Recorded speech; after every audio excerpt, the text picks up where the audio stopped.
mesmo assentados, mas com reverência à palavra, e foram para Jericó. E quando saíram de Jericó, juntamente com os discípulos e numerosa multidão, Bartimeu, cego, mendigo, filho de Timeu, estava sentado à beira do caminho. E ouvindo que era Jesus o Nazareno, pôs-se a clamar: Jesus, filho de Davi, tem compaixão de mim. E muitos o repreendiam para que se calasse. Mas ele cada vez gritava mais: Filho de Davi, tem misericórdia de mim. Parou Jesus e disse: chamai-o. Chamaram então o cego, dizendo: tem bom ânimo, levanta-te, ele te chama. E lançando de si a capa, levantou-se de um salto e foi ter com Jesus.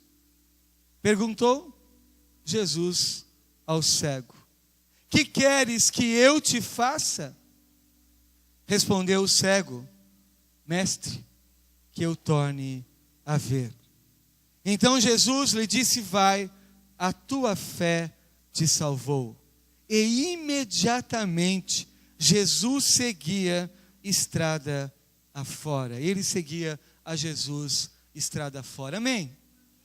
Amados, eu queria que você, antes de pensar na história de Bartimeu, pensasse no evangelista Marcos e naquilo que Marcos representa nos evangelhos. Embora Marcos esteja na nossa Bíblia no segundo evangelho, Mateus, Marcos, depois então Lucas e João, Marcos foi o primeiro evangelho a ser escrito. E Marcos, eles têm uma preocupação. A preocupação de Marcos é a urgência da mensagem. Tanto que se você ler Marcos, capítulo 1, versículo 1, diz assim: princípio do evangelho de Jesus. Marcos não fala da genealogia, Marcos não fala da infância de Jesus. Marcos está preocupado em anunciar o reino de Deus e de forma urgente. No evangelho de Marcos, ele vai emendando as histórias com a partícula grega, a partícula kai. Então Marcos parece um contador de causa, porque ele vai contando: e aconteceu isso, e aconteceu aquilo, e aconteceu tal coisa. O dia para Marcos não tem 24 horas, tem 72 horas, 96 horas. Marcos não está preocupado com outra coisa senão anunciar o evangelho. Mas alguma coisa aconteceu neste milagre que Marcos parou e detalhou.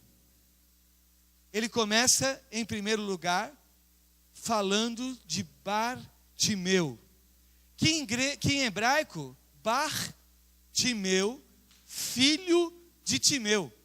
Então, Marcos parou e foi impactado por este milagre, a ponto de explicar o nome do filho cego, que havia então sido curado. Mas ele diz assim: e Bartimeu, filho de Timeu. Então ele está dizendo assim, Timeu Júnior, alguma coisa parecida, porque então Bartimeu é o filho de Timeu. Marcos, ele está impactado com este evangelho. Mas a primeira coisa que eu quero destacar com vocês nessa noite, você projetou o texto? Você pode projetar de novo? Olha o que diz o primeiro versículo lido. Alguém pode ler para mim? Alguém tem a sua Bíblia aí? Ou vamos, né? Alguém pode ler para mim?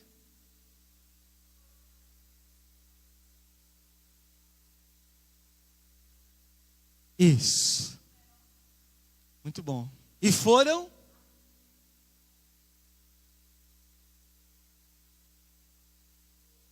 Isso. E foram para Jericó. E saindo de Jericó, prestar atenção, nada aconteceu em Jericó. Não foi dito, né? Em Jericó houve cura, em Jericó houve milagres, em Jericó vidas foram transformadas. Jericó representa a nossa oportunidade. quando nós olhamos para esta palavra, e foi para Jericó, é tão interessante que diz assim, e saíram de Jericó. Então lá em Jericó nada aconteceu. Jesus passou por pessoas, Jesus passou por situações, Jesus passou por pessoas talvez enfermas, mas nada aconteceu em Jericó, porque aquelas pessoas provavelmente perderam a grande oportunidade da sua vida. Mas diz que quando ele saiu de Jericó, havia uma multidão com ele. E aonde estava Bartimeu? Aonde ele estava? Assentado à beira do caminho. Numa tradução mais nossa, Bartimeu era um marginal. Bartimeu estava à margem da sociedade. O portador de deficiência física, naquele tempo não podia ir na sinagoga, não podia estar com a família, não podia estar com as pessoas. Então Bartimeu está à margem, à beira do caminho, à margem do caminho. Mas de alguma forma Bartimeu havia ouvido falar de Jesus. E quando ele começa a ouvir aquele burburinho, quando ele começa a ouvir aquela muvuca, ele começa a perguntar, gente, o que está rolando?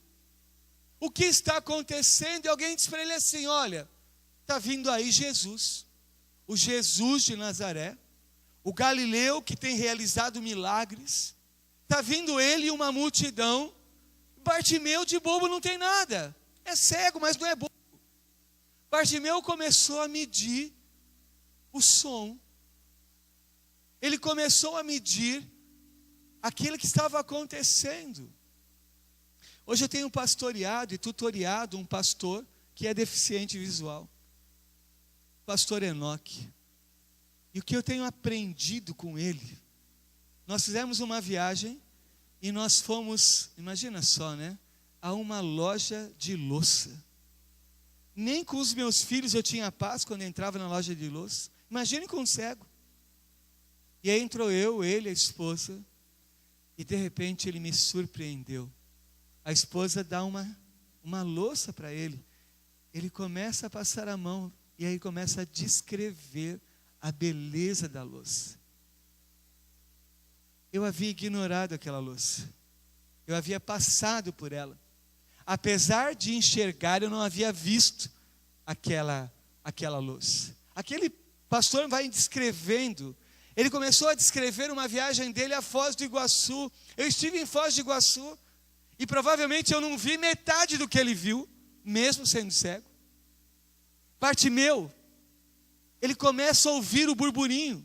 E ele diz assim, gente, o que está acontecendo é Jesus de Nazaré que vai passar. E aí, ele começa a gritar. Ele começa a clamar ao Senhor, filho de Davi, tem compaixão de mim. O que as pessoas disseram a ele? Cala a boca. Não está escrito isso na Bíblia, mas tenho certeza que alguém disse isso para ele. Fica quieto, não incomode o mestre, você é um mendigo, você está à beira do caminho, para com isso. Mas quanto mais ele vai ouvindo aumentar o som da multidão, mais ele grita, mais ele clama, até que Jesus para. Eu imagino o silêncio que houve quando Jesus parou. Naquele momento de silêncio, naquela conjuntura, naquela situação, Jesus para e diz então, né, se você tiver o texto aí, versículo 49, parou Jesus e disse, chamai-o. Chamaram então o cego, dizendo, tem de bom ânimo, levanta, ele te chama. E lançando de si a capa, levantando-se de um salto, e foi ter luz. Amados, aquele momento é único, aquele momento é singular. Jesus parou, ele não sabia onde estava Jesus. Mas alguém diz, tem bom ânimo, o mestre te chama. Ele fica em pé, ele lança a sua capa, e ele vai então ao encontro do Senhor Jesus. A pergunta desta noite: que queres que eu te faça? Essa é a pergunta de $1 milhão. Essa é a pergunta que a gente não soube responder. O que eu faria se eu pudesse entrar no shopping e escolher uma única coisa ou um único presente? Mesmo quem fez a escolha, seja uma joia ou seja um Big Mac, provavelmente depois que saísse, dissesse: podia ter escolhido outra joia. Ao invés do Mac, podia ir no Outback. Oi? Não tem Outback aqui, mas deve ter outra coisa, né? Eu sei que tem coco bambu aqui. Então, ao invés de ir no Mac, eu iria no coco bambu. Porque é assim. Às vezes nós perdemos a oportunidade. A palavra do Senhor para nós nessa noite é uma palavra única. O Senhor está perguntando a mim e a você nesta noite: o que você quer que eu faça para você? E aí o nosso irmão que escolheu uma TV, não tem coisa mais difícil que comprar TV. Porque você pode sair com a maior convicção do mundo da sua casa, mas quando você chega na loja tem uma parede inteira de TV. Daí você não sabe mais o que comprar. Você não sabe mais o que escolher. Mas você acaba de escolher a TV Samsung 8K 75 polegadas. É o rei da TV. Volta feliz da vida. Instala a TV, 2 minutos depois tem uma propaganda: acabou de ser lançada a TV 16K. Caramba, se eu esperasse um dia, eu poderia ter escolhido uma outra TV. Que queres que eu te faça? Mas, amados, falar de coisas materiais não tem sentido nessa noite. O que queres que o Senhor faça para você nesta noite? Amados, é esta a oportunidade que Deus está dando a mim e a você nesta noite. Uma oportunidade de fazer uma escolha. Uma oportunidade de tomar uma decisão. Uma oportunidade de mudar de vida. Mas para que isso aconteça, em primeiro lugar, você tem que se colocar de pé. Porque às vezes nós estamos sentados pedindo para as coisas acontecerem. Nós estamos com um sentimento de autopiedade, com um sentimento de achar que o mundo está conspirando contra mim, com um sentimento de não acreditar que nada possa acontecer. Mas ele está dizendo assim: olha, fica em pé, se coloque em pé, tenha ousadia para pedir, para clamar. Assim como Caleb chegou a Josué e disse: dá-me este monte. Quantos anos Caleb esperou a resposta de Deus para a sua vida? Alguém sabe dessa história? Depois você vai ler em Josué capítulo 14, 45 anos. Ele esperou a resposta de Deus para a sua vida, mas ele diz assim: dá-me este monte, e ele se coloca em pé, e ele diz assim: eu estou pronto para lutar, estou pronto para ir, como há 45 anos atrás, quando o Senhor prometeu em Cades Barneia, que eu teria este monte, me dá esse monte agora. E Josué abençoa e dá ele um monte. Ele vai enfrentar os Enaquins, as suas lutas, aos seus desafios. A primeira coisa que eu quero dizer a você: é preciso que você se coloque em pé. É preciso que você levante para enfrentar aquilo que você precisa viver e aquilo que você precisa passar. A segunda coisa, é fundamental que você lance de si a capa. Amados, o que é uma capa? Para você talvez não seja nada. Para este calor aqui em Teresina, talvez não tenha o menor sentido. Mas a capa era tudo que Bartimeu tinha. A capa era a segurança que ele tinha no sol. E a capa era a segurança que ele tinha na chuva. A capa era a única coisa que havia restado a ele de valor na sua vida. Esse homem tinha uma vida. Este homem tinha uma história, este homem tinha um emprego, este homem tinha uma família, e agora a única coisa que ele tem é uma capa. Mas a palavra do Senhor diz que ele lançou de si a capa. E nessa noite nós precisamos lançar as nossas capas. E aqui é o nosso passado. Situações que muitas vezes vão nos amarrando ao passado. situações que vão nos prendendo. Amados irmãos e irmãs, às vezes nós caminhamos sempre amarrados, sempre presos a alguma coisa, sempre presos a seguranças humanas. Mas nós precisamos lançar a nossa capa. Nós precisamos lançar o nosso pecado. Nós precisamos lançar aquilo que tem roubado a nossa alegria, a nossa esperança. Amados irmãos e irmãs, às vezes eu tenho só uma capa e eu me apego a essa capa como se fosse toda a segurança da minha vida. Mas a nossa segurança, ela está em nome de Jesus, amém? Você crê nisso? Amados, ele lança a sua capa. Mas o mestre faz a ele uma pergunta. Bartimeu, o que você quer que eu te faça? Quantas respostas Bartimeu poderia dar a Jesus naquele momento? Primeira resposta, que eu fique rico e nunca mais precise mendigar na estrada. Alguma coisa errada com isso? Concorda comigo? Para um mendigo, não era um bom pedido? Eu vou ficar rico e pronto. Um Bartimeu vingativo. Senhor, que todo esse povo aí fique cego. Porque eles mandaram eu ficar quieto, mandaram eu me calar, então que todo mundo fique cego.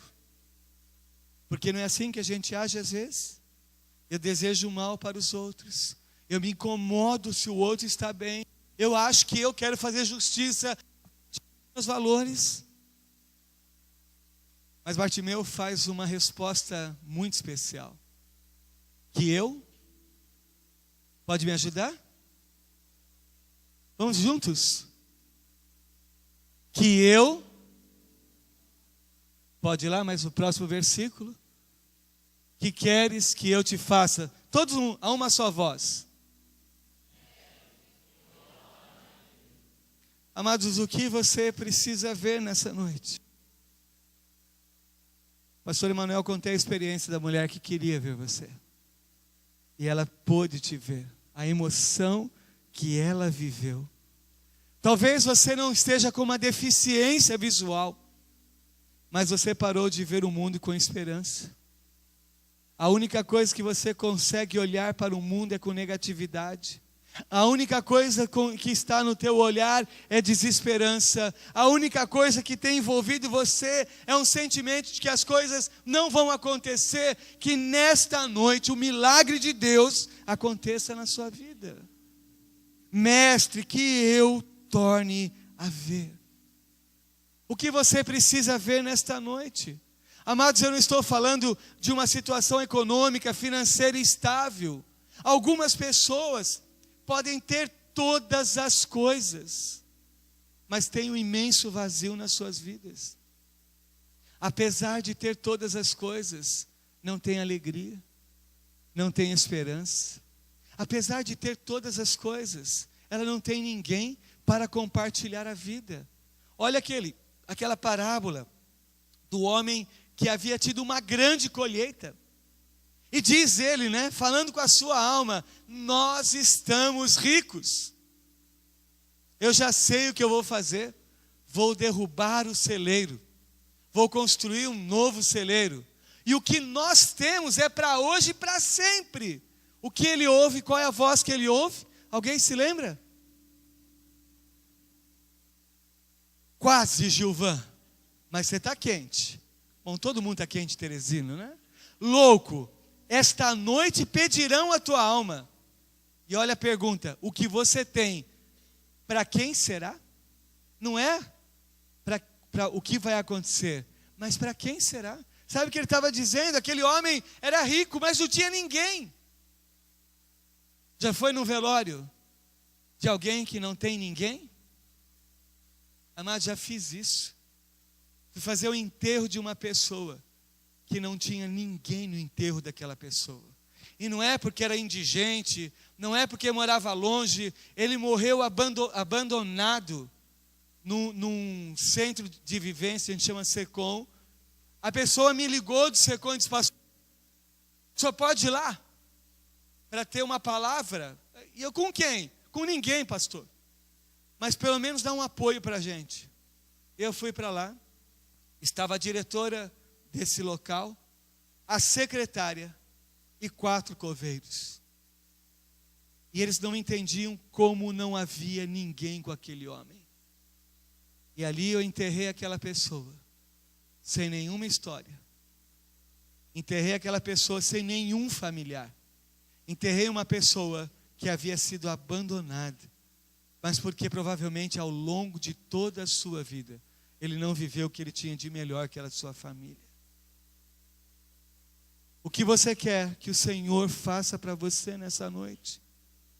Amados, quando nós olhamos esta questão da cegueira na palavra do Senhor, provavelmente nós precisamos dizer que eu torne a ver. Saulo é um exemplo disso. Saulo sai para perseguir a igreja de Cristo. E no caminho de Damasco ele tem um encontro. Ali ele cai e por 3 dias ele fica cego. E então Deus dá uma visão a Ananias. Diz: Ananias, vai lá e ora por aquele homem. Ananias diz: Senhor, o senhor não deve estar muito certo da razão. Esse homem veio aqui para matar a gente. Você está pedindo para ir lá orar por ele. Ele diz: vai lá porque ele é importante para mim. Mas o Senhor deu uma visão a Saulo, que um homem entraria lá, imporia as mãos e ele seria curado. E este Saulo, agora liberto pelo Senhor, vai ser o Paulo que escreve a mim e a você nesta noite. O Paulo que escreveu a Filipenses, o texto que foi lido. O Paulo que chega até nós através da palavra do Senhor. Quando você olha para a história de Jó, capítulo 42, versículo 5, Jó faz uma das declarações mais emblemáticas da palavra do Senhor, quando ele diz, depois de tudo que ele passou na sua vida, ele diz assim: Senhor, eu te conhecia de ouvir falar, mas agora os meus olhos te veem. Que queres que eu te faça? Jorge, que queres que eu te faça? Mateus, que queres que eu te faça? Emanuel, que queres que eu te faça? Ivana, que queres que eu te faça? Jesus, que queres que eu te faça? Esses são alguns nomes que eu aprendi aqui. Mas o Senhor sabe o seu nome, como você chama? Stephanie, que queres que eu te faça? O Senhor está se dirigindo a você. O Senhor está se dirigindo a você. O Senhor que te trouxe lá da Moca para Teresina, Ele está se dirigindo a vocês. Mas Ele está perguntando: o que você quer que eu te faça? Amados, talvez exista algo na sua vida, que você veio nesta noite, nesta casa de oração. Mas para isso é preciso ficar em pé. Para isso é preciso lançar a capa. Eu quero dizer a vocês que eu sou testemunha de um Deus que tem realizado milagres, de um Deus que tem transformado vidas, de um Deus que tem curado, liberto, salvado, restaurado. Mas para que isto aconteça, é preciso que você se coloque em pé e diga: Senhor, eu quero isto para a minha vida. É isto que eu estou precisando, é isto que eu vim buscar. O Senhor está perguntando a mim e a você nesta noite: o que você quer que eu faça? E essa é só uma resposta que só você pode dar ao Senhor. Ninguém disse assim: Senhor, cura Bartimeu. Ninguém disse: Senhor, dá um jeito na vida dele. Mas o Senhor perguntou: Bartimeu, o que você quer que eu faça? E ele disse: Senhor, eu queria voltar a ver. Eu queria voltar a ver a minha esposa. Eu queria voltar a ver os meus filhos. Senhor, eu queria voltar a ver a minha igreja. E eu queria voltar a ver as pessoas que fazem parte da minha vida, minha história, que eu perdi porque eu fiquei cego. Às vezes nós precisamos perder para dar valor. Domingo à noite, final de culto, chego na porta da igreja e falo com a líder, a minha evangelista que ia comigo ao povo de rua. Essa semana Você vai para lá, você prega na terça, pastor, eu vou lá, eu vou levar umas toalhas, arrumei um sabonete, papapá, tal. Acertamos a agenda. 5 horas da manhã, o marido me liga. Pastor, minha esposa faleceu. Disse, como faleceu? Não estava internada. Simplesmente, ela faleceu. Saí de casa, fui para a casa deles, um apartamento bem pequenininho, uma kitnet. Estávamos tentando achar um médico para dar o atestado. Cheguei na casa dele e sentei numa banqueta. Ele sentado na beira da cama, o corpo ainda na cama, e disse, pastor, eu tinha tantas coisas para dizer para ela, mas eu não disse. Eu vi ela levantar para ir no banheiro, pastor. E eu poderia ter dito para ela assim, eu te amo. Eu poderia ter dito para ela, muito obrigado de cuidar dos meus filhos. Pastor, eu poderia ter agradecido porque ela tem cuidado da minha vida e da minha família. Pastor, eu tinha tantas coisas para dizer para ela, mas agora não tinha mais como dizer. Mas para minha surpresa, um pouco mais no comecinho da manhã chegou a irmã dela. E ela é uma mulher muito simples. Ia na igreja praticamente com sempre a mesma roupa. E então a irmã abriu a gaveta. Estava cheio de roupas novas. E eu olhei para ele, ele olhou para mim e disse, pastor, ela estava esperando uma ocasião especial. Eu disse, que é isso, cara? Um monte de roupa nova. E a irmã escolheu uma roupa para ela ser enterrada. Eu fiquei olhando para aquele homem, para aquele cenário, para aquele momento e disse, Deus, como a gente perde a oportunidade. Como nós perdemos o nosso tempo. A gente fica com picuinha, a gente arruma encrenca, a gente dorme sem se falar. E de repente chega a notícia. E você podia ter dito, eu te amo. Você podia ter dito, me perdoa. Amados, aquelas pessoas lá de Jericó perderam a grande oportunidade. Quantas pessoas podiam ter sido curadas em Jericó e não foram? Eu fico imaginando que depois eles viram a história de Bartimeu. Caramba, Bartimeu foi curado. Esse Jesus passou aqui na minha porta.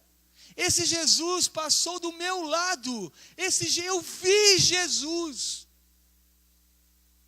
E não pedi. Então nessa noite eu quero perguntar a você. Jeane, o que queres que eu te faça? Hércules, o que queres que eu te faça?